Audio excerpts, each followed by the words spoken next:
Hello there and welcome to Improve Your Voice. My name is Darren McStay and today I'm going to be reviewing the voice of Priti Patel. But I'm really saddened. Priti Patel is the UK's Home Secretary. Nevertheless, she interested me because she's been recommended, but also because when I did hear her speak, I was actually quite surprised. I thought she's actually got a very good voice, but let's discuss why.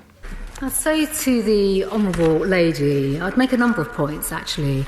I've been very clear in my remarks about the level of injustice that is felt across the country, and that's been illustrated in what we've seen over the weekend and the very peaceful protests that have taken place. Oh, let's start there, shall we? I think she's got a great voice, naturally, but I think sometimes the way she's using it, it could be maybe...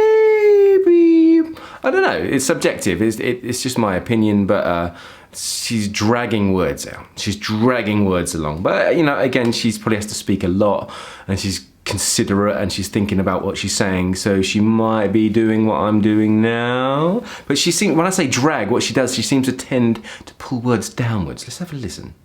I say to the Honourable Lady... I say to the Honourable Lady... Make a number of points, actually. Make a couple of points, actually. She's going down a lot. Very clear in my... Very clear. The other thing I noticed, she's not doing that all the time, but there was in the very short amount of time I've looked at her voice, that's what I noticed. And another thing, which is not necessarily the best part of her speaking voice, is her really sharp S sounds. It's really tinny. I'm going to play that little part back again. Listen for all the S's that she says. Been very clear in my remarks. Remarks. It's very sharp, isn't it? Remarks. Very tight. About the level of injustice that is felt across the country. Remarks. Justice that is felt. It's very, like, it's so pitchy that I can't even do it. One more time, that little sentence. In my remarks about the level of injustice that is felt across the country. You see what I mean? She's hitting them they're very tinny, very high. And it's actually a note that I got at acting school 12 years ago was that, at the time at least, my S sounds were very sharp as well. And when we were doing voiceover recording, something that I've made most of my career from, I had to sort of learn how to dull it down and make it less sharp because it doesn't sound good on the headphones. And it doesn't sound good kind of like in commercials and adverts. If it's too much up there, like there's DS, they have this thing called a de-esser, which like DAWs use. When I say DAWs, it's digital audio workstation. So the thing that you record sound on, and yeah, they have a de-esser specifically because the S sound can be quite sharp. But to dull it down, I had to change the position of my tongue and start using it differently. So if you say the S sound, notice where your tongue is, and then move the tip of your tongue around.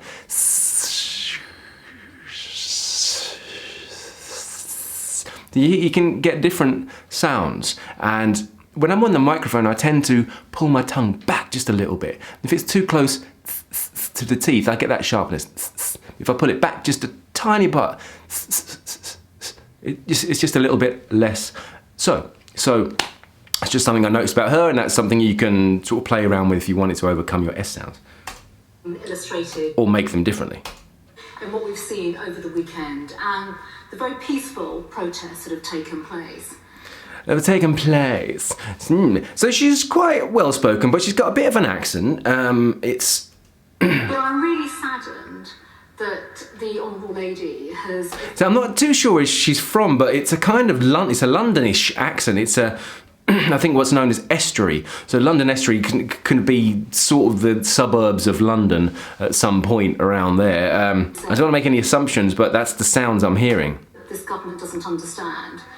This government doesn't understand. And it's that, I mean, I know from Essex, where I'm originally from, like the east of London, Essex, there's this whiny kind of nasally, it sounds kind of Australian like that. Oh, mate, how's it going? You all right? But there's a touch of that in her voice. Inequality inequality.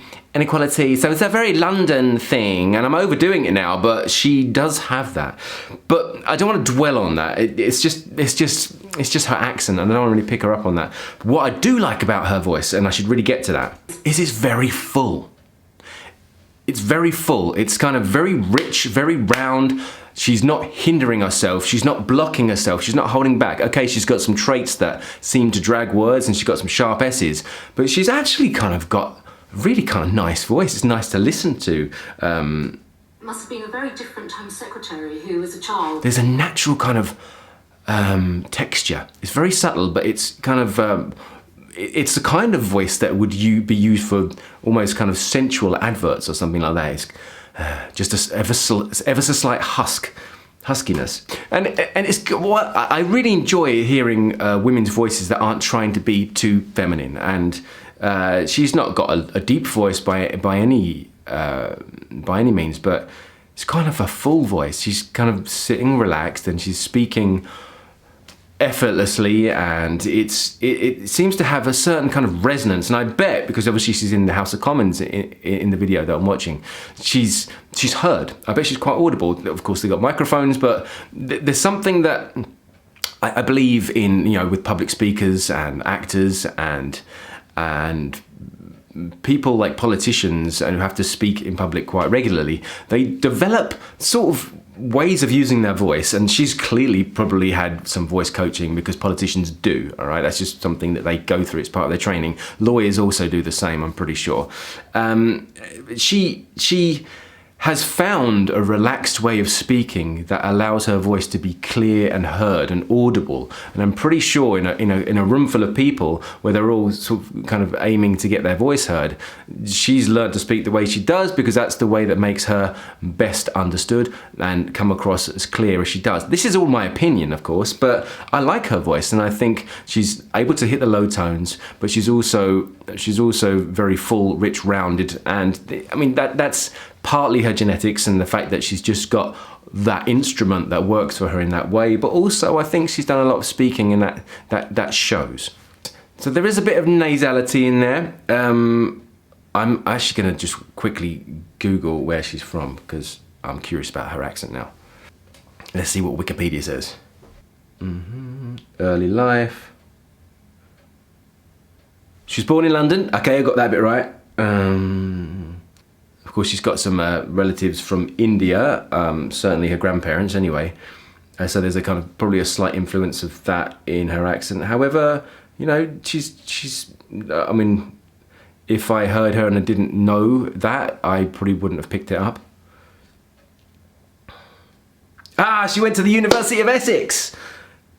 Ah, she studied, oh, okay. She attended Westfield Technical College in Watford before going to study economics at Keele University, wow.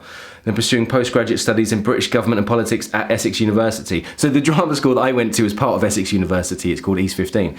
And that's quite interesting that she studied in Essex, Hertfordshire.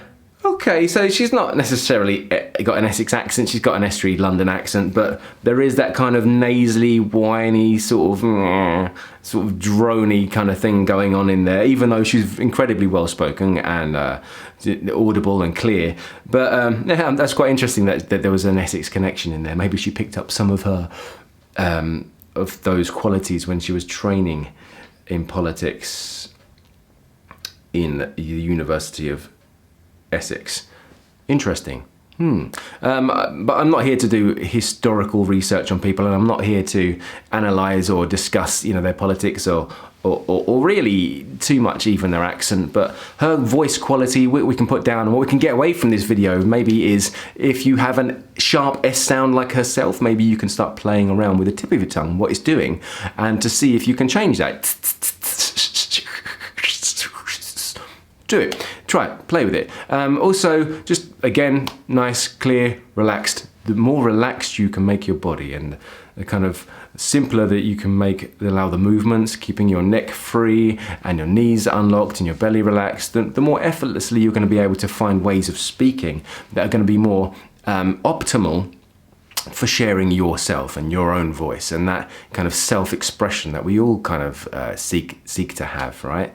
So anyway, that was my little review of Priti Patel. I'm not sure if that one was really according to what I said it's going to be at the beginning. Well, but hey, that's what I heard in her voice, and that's what I wanted to discuss for today. Thank you for watching. My name is Darren McStay. If you do have any recommendations or suggestions for other people, keep them coming. I've got lists of hundreds that you've all recommended, but keep them coming, because if I get sort of like repeat suggestions, I'm more likely to go and do those ones first. Thanks again for watching. My name's Darren McStay. This is Improve Your Voice, and until the next time, look after your voice.